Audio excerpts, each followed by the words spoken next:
All right, so we've been traveling the East Coast, and we just recently started going up through the Appalachian Mountain. And after going down a steep grade, I had my Jake brakes on, and as I started to go uphill, even with the Jake brakes off, there was still a very loud bogging sound coming from the engine area. However, there was no loss in power. I've kind of gone through and I've done what diagnosing I can while we're parked. What I'm going to do now is I'm going to remove the air filter and see if maybe the air filter is causing some restriction. The other two things I can do, one was look at the Jake brake switch and see if it was actually working correctly. So in diagnosing the Jake brake switch, I did find out that the switch was only allowing 6 volts to pass through. The Jake brake system runs at 12 volts. You have a low setting that turns half your Jake brakes on, and when you turn the switch on to high, that activates the other side so that your entire Jake brake system is working. So I've mounted the GoPro right here, and I'm hoping that while driving, that'll give me a pretty good visual, and the mic will pick up any sound on what could be going on back here. I really don't know. And then next, I'm just going to pull the air filter off.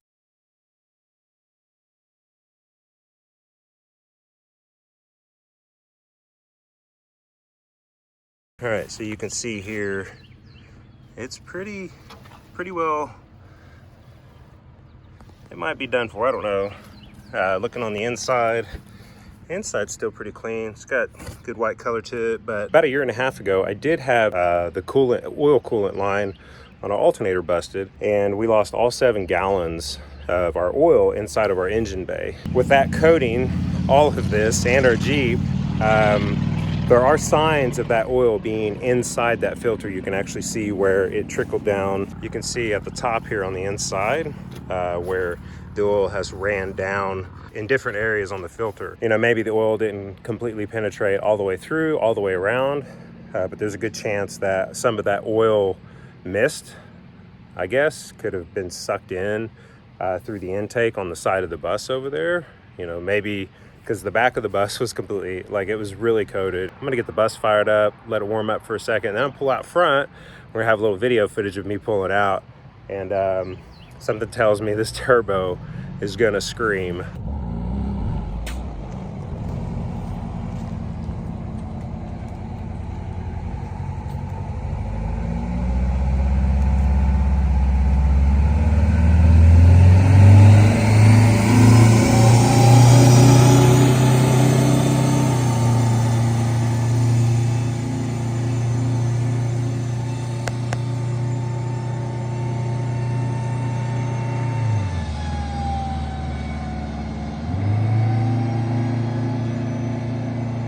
Well, I've got about 2 miles down the road and the sound is still there. It's almost like a tire, like an unbalanced tire sound, but it only does it when I'm in the throttle and only once I get over about 25 miles an hour. So I'm not really sure what's going on.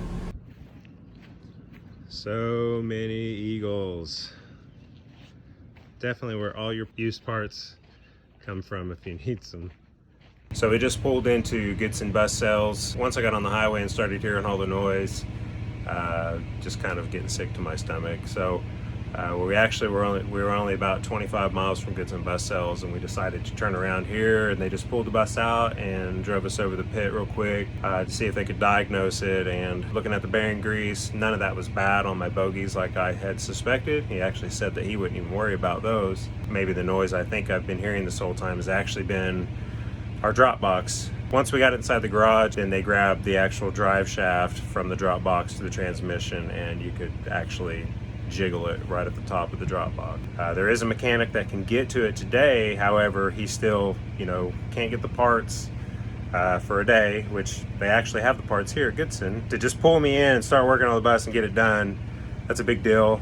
I'm asking for a lot. However, I personally think I could get it done very quickly if it's just the bearing. Okay, so this video here, maybe you can hear the sound. Yes, I'm driving somewhere. I'm going to tackle this myself and then get back on the road. I just made it back. They were able to get this over the pit and pull on this yoke here, and you could see where it was moving around. Now, I don't think I can replicate it holding my phone. Maybe. Let me see here. So if you look,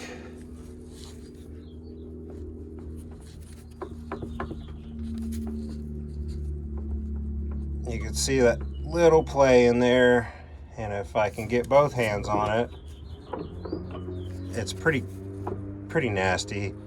I'm gonna tackle this, and hopefully I don't have to take this side of the drive shaft off. But doing this, it's very important to chock the wheels, because once you pull the drive shaft, there's really no chance of locking things up on here. First gonna start with the drive shaft, and then it looks to me like I really don't want to bother with pulling just the yoke off. I want to pull this whole differential out.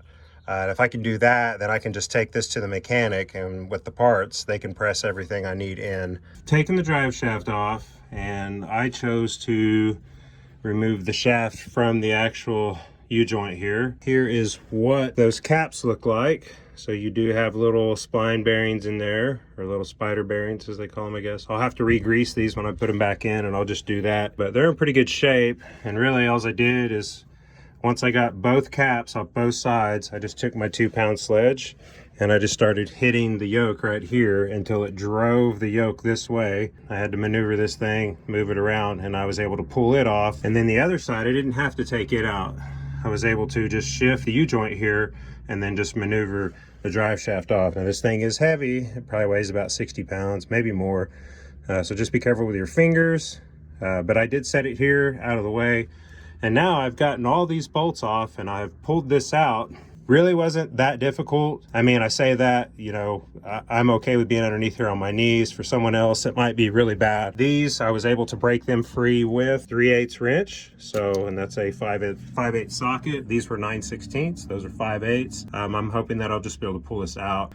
So, I'm gonna work on that. Well, let me just show you where I'm at on everything. I have the upper gear out of my dropbox, and what had happened was somehow all of this had become loose, giving this a lot of slack. I have found a shop that can actually press this bearing off, so they'll have to press this bearing out, the gear out, and then this bearing out. Now it takes at least 50 to 80 tons of a press to be able to do that, and I finally found a shop local that can do it. These bearings are in great shape. There's no kind of wear like on them, and even the races are really still in good shape. But if you look at the bottom here, you can see where these are rounded out, and it's you can't really see it with the shading, but it's the same on the top. And every single one of these bearings are kind of rounded out, so if you look at the new bearings, you can see that they are all very straight. That one little bit of difference, maybe I could have fixed it by pulling a shim out, and that would have set this into the case tighter. But I'm glad that I pulled this entire mech out, because that allowed me to also see this. Before I get into the Dropbox, I also wanted to point out where I looked at things with the mechanic, and he didn't really agree with, and you can't get a good shot of it, but if I get this set back straight, you can see that there's a good amount of play just in the yoke and the shaft. And now I know that there's usually a little bit of wiggle in this area whenever this bolt is tightened down onto this yoke. That may keep some of that from happening, and this could have been my problem all along. Maybe the bolt had backed off. We placed a newer yoke onto this shaft, and there was half as much play as there is now. And what I'm thinking is that the bearing was so loose for so long that it just started allowing all this to move around. I'm also going to check the teeth on the Dropbox, on those gears inside there, to make sure nothing happened there. But these gears, they're still fine. You know, that's just, to me, that looks like normal wear on this. I'm going to take this up to a machine shop now and see if they can get all of this pressed off of here. Okay, so this is the Dropbox, and what I was looking at, I wanted to double check and make sure that the race inside here I want to make sure there wasn't any damage to the casing that it's sitting in, and you can see that it's still in good shape. No metal has broken away from that. And then I'm also going to jack the axle up right here. I'm going to jack the axle up so that'll free up one side of it, and I'll be able to spin the wheel and check the rest of the cogs in there. This is still very smooth in here. There's no gouging of any kind, and the actual casing around it is solid. And then I don't want to get my fingers in here too much, but there's no, just from what I can feel, there's no wear on these gears. And I really believe that all the vibration was coming from the yoke wiggling here, because I could push on it or pull on it and move it like this. So the actual shaft had become loose inside that. But I'll just kind of show you everything in here. Okay, go ahead. So I'm gonna check the gears in here, and Jenny is gonna turn the wheel. So what I've done, hang on, so I have the bus is on a jack, and I just have one side up to free up the ring and pinion. The other side is, you know, I've got chocks on the wheel, so no dangers there other than being underneath here. She's gonna turn that wheel, start turning the wheel. You can see there. So everything's getting lubed up nicely. And all the teeth, everything is real smooth. Nothing is grinding. So I think I'm okay with the way that gear and lube is working. And there's still plenty of fluid down in there. It's right here is where you would remove this bolt right here. It's just a 1/2 inch drive for a socket. You remove that, and if you can touch that with your finger, then you're good. But go ahead and turn it some more. And just one more look over. I think we're good to go. No heavy flake in there or anything. So this is looking really good. So we're on another road trip. So the bearing shop that I went to, and I'm not putting them on blast, whenever I bought these bearings, I thought they were the same size, and to the naked eye, you'd never know unless you looked at the part number on the actual bearing. Turns out one of them, bearing number 3775, actually goes on the outside of the shaft, and it is smaller in diameter. They put the smaller one on. They fractured the bearing, causing it to break. So good news is after about literally 2 hours of calling all the shops in their Rolodex and everything I could find on Google, we have found a place called Allied Bearing. They're about 30 minutes away from Hickory here, or 30 minutes from where we are. Going to go get this bearing and bring it back. Otherwise, we'd be waiting for tomorrow for it to be shipped or whatever. So unfortunately, Goodson Bus Sales, their press was broken, so they couldn't do the gears for me. But Pablo here has his own service shop, and he's very familiar with Eagles, and he was a huge help, but his 20-ton press could not do the job, so he was able to get me in touch with these guys. Well, the guys here at Uniform Truck and Trailer Repair wouldn't let me video anything, but I did get a quick shot of the press that they used, and quite honestly, when there's 80 tons of pressure being applied to these bearings, I definitely would not want to stand next to this thing or have my eyes at the same level. I'm just grateful that they were able to get me fixed up and get the bearing pack back on. Now it's back to the bus to get to work on it. So I've got the piece back in, and I'm just underneath here. Basically what I've done is I've jacked it up just underneath the axle so that I could spin the wheel freely. I'm checking to make sure that it's shimmed good. And basically, I just put the same shims that was in it back in. So, and I'll show you what I'm talking about here. You put those in behind the plate here, and I have 4 shims. I just put them all back in. Now, the only thing I didn't do was I did not replace this race in the back of this case here. And that's because I don't have a pulley to get to it. And really, I just don't think it really wasn't in bad shape. Now, there is wiggle in it, back and forth. There's 0 wiggle in and out. And then basically before, now that play, that's just the play in the gear. Now before, you could grab this with your hands and you could shove it up and down. So, and there's no moving it, it's solid. With the wheel jacked up, I can turn it. I'm gonna have to jack it up some more. But basically what I'm just listening for is grinding on this thing. And I'm trying to feel if there's any weird vibrations. So that play right there is the shift. and the actual bearing or in the gear inside here. So, but everything is plenty lubed. Now I'm going to back these out. I did buy some Loctite, got the blue, but I'm going to back these out, and I'm okay with this the way it is. So I'm just going to back each one of these out and torque them back down one by one to spec. And then I've got to get the drive shaft back on. And now I'm really not going to be able to get this on video. I'll tell you that this piece weighs about a good 70 pounds. I would give it that easily. Getting it back in here isn't very hard. I just sat it on the axle. But you know, I'm doing this all in the yard at a harvest hoe, so I'm really grateful that these people are letting me, you know, get my situation fixed. So thank you. I'll give you one last shot of everything once I get everything reassembled. So with my hand, I can just push on it and I start to get movement right there at what I would call about 15 pounds of pressure. Okay, I've got it all back together. Now, there is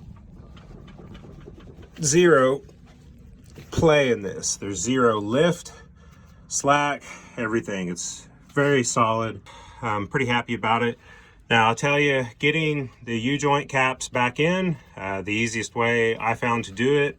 I do have the bus lifted a little bit, so the drive shaft will slide in and out so that you can pull it towards here. But you want to get this cap back on tight, because this is your, there's grease and stuff in here for this slip yoke. Now, I still need to grease my fittings, but they are pretty clogged up, and the grease gun I have is just a little Mickey Mouse version from AutoZone, and I need to get like a high pressure one to force in there. Otherwise, it's just kicking the grease out the sides. Now, I did grease all the caps. I greased all the caps first before I put them on, but how I was able, and I can turn this a little tighter now because I'm turning it against the transmission too. I can turn the wheel. All right, so how I was able to get the U-joints back on here was I got the drive shaft in, and of course you got to have both off. So I sat the U-joint into the yoke here, slid it over as far as I could, and then that allowed me to kind of shift this U-joint back so that this side could slide on. Once I did that, I kept the yoke just like this, got the bearing caps centered on the on the U-joint yoke there, and I just held one side. Actually, I held this side while I tapped this side in with the hammer so that it would stay centered while I was tapping it in. I made sure to grease these first to put them in to make it sliding them in much easier. I'm going to get out from underneath here. We're not going to drive the bus probably till tomorrow morning just to give it a test run. But I do need to come back and grease everything one more time. So we've hit the road.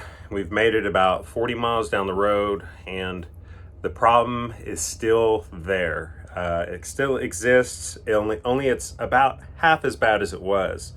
Luckily, I have a service manual for my bus, and it actually has an exploded diagram of the dropbox. So I was able to use that, and I decided to tackle the task of removing my entire dropbox to see if I couldn't source any more issues. Well, here you go. Took away the dropbox just to see what I could get to, and there you go.